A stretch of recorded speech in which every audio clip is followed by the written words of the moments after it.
Hi, welcome to RESCU TV. I'm super excited to have one of the golden girls of Australia, Heinrich, who I have admired for many, many years. Oh, thank you. So it's so nice to hear. Have you.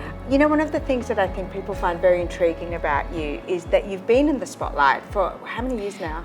It would almost 4 years. Oh my God. I know, time flies, it's crazy. And you seem to be beloved. I feel like, you know, every year and with everything that you do, people have a newfound respect for you and you're really embraced in people's hearts. And I wonder if you think about that and if you have a theory on why you and Tim are like, continue to be Australia's golden couple. I don't know, but I think for me, the most important thing about this whole kind of experience and journey is we've only ever been ourselves, and I think that's kind of what works. And any advice that I could give to anyone, no matter what they're doing, is be yourself, be confident in being yourself.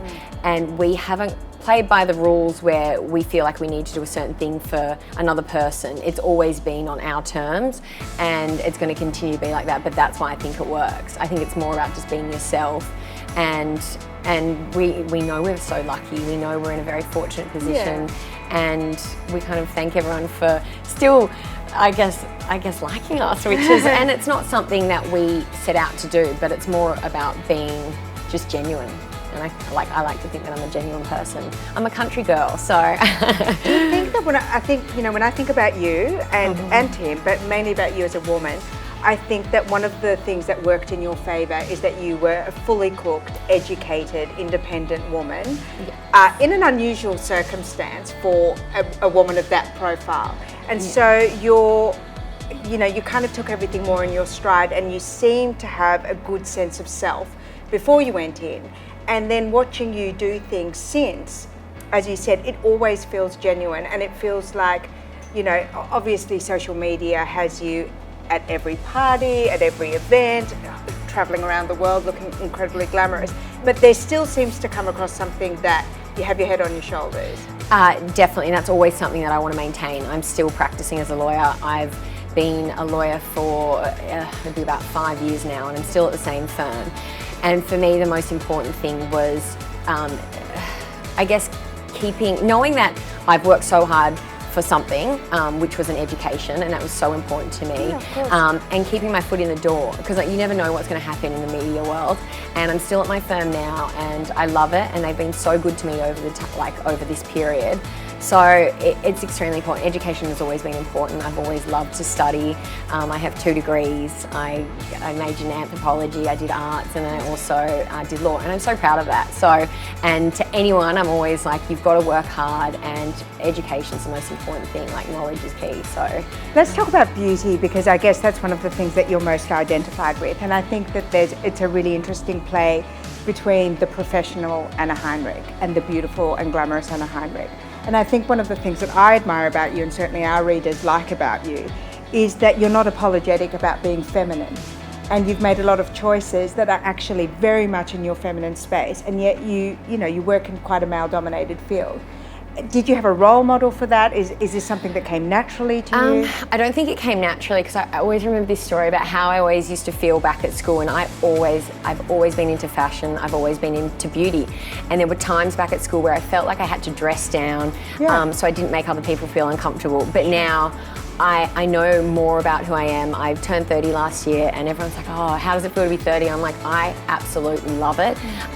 Every year I know I learn more about myself, more about other people, and I don't know, I just think you've got to own it. I've grown up in a family. My mum has always loved beauty and fashion. My sisters have. We've always worn each other's clothes. It's always been a huge a part of my life, and I guess I get to, fashion now, I can kind of delve into it a little bit more.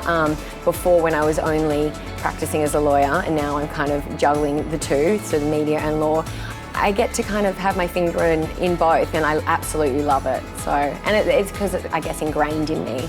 But yeah. And your look has certainly evolved, and obviously, you know, from 25 to 30, your look evolves. Yes. And I think people say, oh, you know, she's changed so much, but everyone changes so much.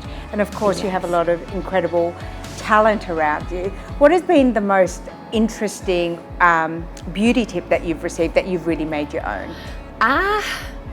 Beauty tip, well, I know what I did, some of the things I did in the past. So I had the fake hair, blonde hair. I went out to Bankstown to get, I think, a weave when I was 17 and things like that. I think I've just learnt who I am and what my style is. And I've always, at the back of my mind, I've always wanted to be as sophisticated as I possibly can.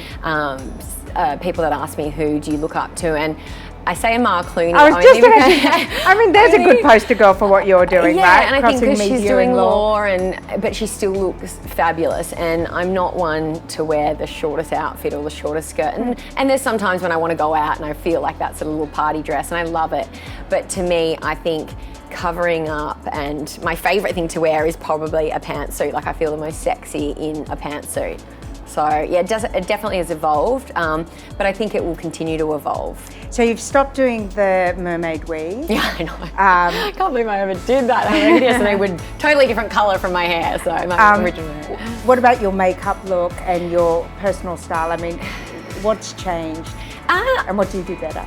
I think I don't put as much eyeliner on as I used to. Right. But every day is, I think I've just got the routine down pat. So talk to us about your routine, because you look really healthy, and that's the one. Like, whenever I meet you or I see you, I always think, you know what? She looks sparkling. She looks very polished, but she looks very healthy. Yeah, I think that comes from within, and I always say, for me, when it's about a beauty regime, it's more about what you put inside your body than actually on your body. So when it comes to food, I'm always eating healthy, and like, I have my days where I'll have my piece of cake, and I probably eat chocolate every day, but like, I do genuinely eat healthy every meal, and I love it. Also staying really hydrated, I think that's so important. So I actually focus more about what I'm putting into my body, and health and fitness and being hydrated, so. Yeah, and in terms of like your look, like, you must have, you go to a lot of events, and I noticed today you didn't even have a makeup artist. So what's kind of your go-to? No, I did. I'm going to tell you, I did. Oh, right. I did. But it's very natural. Yeah, it's very natural. It's very like natural. Glowing white teeth, beautiful bright eyes. Well, that's what I did. What's your routine? Focus. So, oh God, okay. So I'd get up in the morning. I sometimes have a green tea. It's not so much beauty, but then I try and do as much as I can in the shower, because it's very time efficient. Do you brighten your teeth with the strip? Yeah, I use the strip. So I brush my teeth every day. Good. I know, that's fantastic. I know. Congratulations. I know, it's really I'm so pleased. I do it twice a day as well. I visit my dentist. But yeah, I think it's really important what you put on your teeth. And because I'm so into health, I want to make sure whatever I put on my teeth, it's healthy and it's going to make a difference. So I know you're talking about the strips because you love them as well. I'm like obsessed with them. I know. I give them as gifts. It's like crazy. Yeah, I'm really into them. And I'm like, I absolutely love them. I don't use them every day. It's more about when I'm going to a special occasion, or like this morning I was getting my makeup done. I put them on. I had them on for an hour, took them off, then I brushed my teeth. An hour? Yeah. So I don't leave mine on for that long. Yeah, so you're meant to, like, ideally. I do half an hour, and it's we can do half an hour, I know, and you can see the difference. Yours are beautiful, by the way. Her teeth are like perfect. Thank you. But I'm also using the new Arctic Fresh toothpaste, and I guess the best thing about that is, because I'm going to so many events and I'm speaking to so many people, it has. I'm eating so many canapes with salmon in it. Honestly, it's got this, honestly, it's got this cooling agent. And I was saying, I brushed my teeth this morning, and then I had a coffee, and I could still feel it working, and my breath felt fresher, and you could feel it's like basically exactly like the title. It's like an Arctic feeling in your mouth. So it's feeling fresher, and I don't have bad breath. So it's really good, and you can have coffee and red wine, and it removes almost up to 80% of the stains. So I think you've really got to look after your teeth, and you've got to look after basically head to toe. Like, I look after my nails, I look after everything, because I think it's important, because when I look good, I feel good, and when I also feel good, I look good. It's a pleasure to meet you. You really walk your talk, and it's always so nice to sit down with people who you admire, and they're even nicer and more beautiful than you expect them to be. It's a pleasure to see you again. Thank you.